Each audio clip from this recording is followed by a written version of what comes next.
개미 투자자들이 가장 두려워하는 것은 일반적으로 두 가지입니다. 첫 번째는 세력이 개미를 털고 있는데 주식을 매도하다가 갑자기 주가가 상승하는 거예요. 그리고 두 번째는 세력이 정상적으로 매도하고 있는데 개미 투자자가 매수하는 도중에 주가가 갑자기 떨어지는 겁니다. 이렇게 많은 개미 투자자들은 대주주가 개미 털기인지 아니면 정상적인 매도인지 구별하지 못하여 주식을 매도한 후 주가가 갑자기 오르거나 아니면 주식을 매수했는데 주가가 갑자기 떨어지게 됩니다. 사실 대주주가 개미 털기인지 정상적인 매도인지를 간파하는 데는 이 5가지 방법만 있으면 충분합니다. 안녕하세요 유튜브 시청자 여러분. 가치 있는 시장에서 가치 있는 투자를 하자. 미증시 연구소의 최 선생입니다. 구독과 좋아요, 알림 설정 해주시고 장기적인 투자 정보 받아보실 수 있기 바랍니다. 자, 이제 영상 시작해 보도록 하겠습니다. 세력이 개미를 털고 있는지 아니면 정상적으로 매도하고 있는지 이 구별하는 데는 주로 거래량의 변화, 그리고 가격의 위치, 분봉 차트, 캔들과 자금의 위치, 기관이 사용하는 기술적 지표의 설정 값에 중점을 둡니다. 자, 첫 번째로 아셔야 될 포인트는 거래량입니다. 거래량의 변화는 세력이 개미 털기인지 아니면 정상적인 매도를 하는지 판단하는 데 가장 중요하게 사용됩니다. 먼저 차트를 보고 이 위치에서 주가가 소폭 하락하고 해당 거래량이 점차 감소하고 있음을 알 수 있습니다. 이런 상황은 개미 투자자들이 주식을 매도하고 있는 것이 분명한데 개미 투자자들의 자금이 이렇다 할 만큼 보여줄 수 없는 자금이 많지가 않습니다.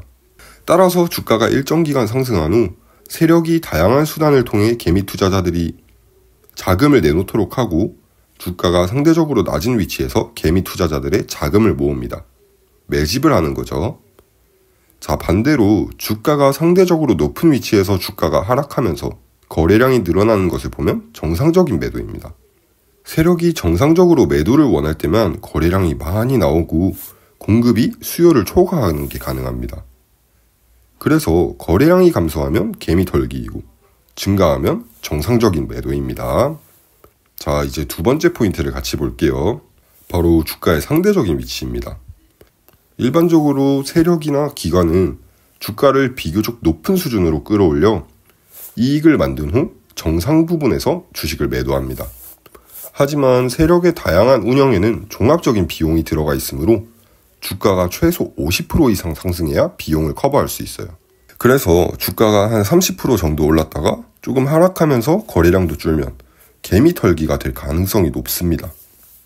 그리고 주가가 60% 상승 정도에 도달한 후 주가가 상대적으로 높은 위치에서 상승 속도가 느려지고 거래량이 증가하면 정상적인 매도가 될 가능성이 높습니다. 자, 다음 세 번째로 보실 포인트는 분봉 차트입니다. 일반적으로 세력이 개미를 털 때 주식의 호재와 악재를 포함한 다양한 당시의 뉴스와 핫이슈를 이용하여 주가가 오르락 내리락하는 추세를 만들어내는데, 예를 들면 아침에 최고가를 경신한 후 바로 하락했다가 그리고 오후에 또 다시 상승했다가 또 다시 하락해서 사람들을 공포에 떨게 하지만 실제 당일 최종 하락폭은 그리 크지 않습니다. 분봉 차트에 이렇게 큰 변동이 나오면 일반적으로 개미 털기라고 볼 수 있습니다.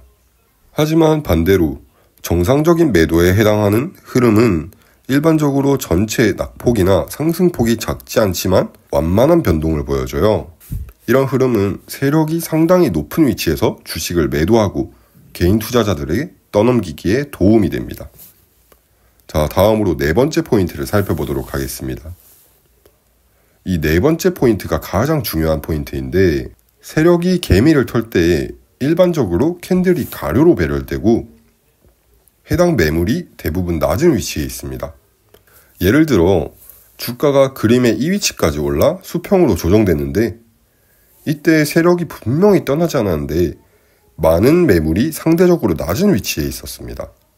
그리고 반대로 정상적인 매도이면 주가가 매우 높은 위치에 처하고 해당 캔들은 대부분 긴 윗꼬리를 갖거나 높은 시가에서 낮은 종가로 하락하는 경우가 종종 발생하는데, 이는 매수세가 이미 부족함을 의미하며 대부분 비교적 급진적인 개미 투자자입니다.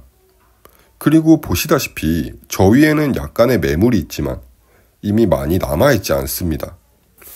그림에 표시된 위치에서 매물이 상당히 낮은 위치에 있고 일부가 남아있긴 하지만 그리 많지 않고 가장 많은 매물이 상대적으로 높은 위치에 있는 것을 보실 수 있습니다. 왜 그럴까요? 이미 주가가 높은 가격에서 주식을 매수한 개미들에게 매물의 상당 부분이 팔렸기 때문입니다. 그런데 왜 낮은 지점에 매물이 있을까요? 여기엔 두 가지 이유가 있습니다. 현 위치가 최고가 근처였기 때문에 그 과정에서 세력이 완전히 팔지 못한 매물들이 있고 이후 하락과 반등 과정에서 계속 팔리기 때문에 정상적인 매도에는 시간, 협조, 그리고 계획이 필요합니다.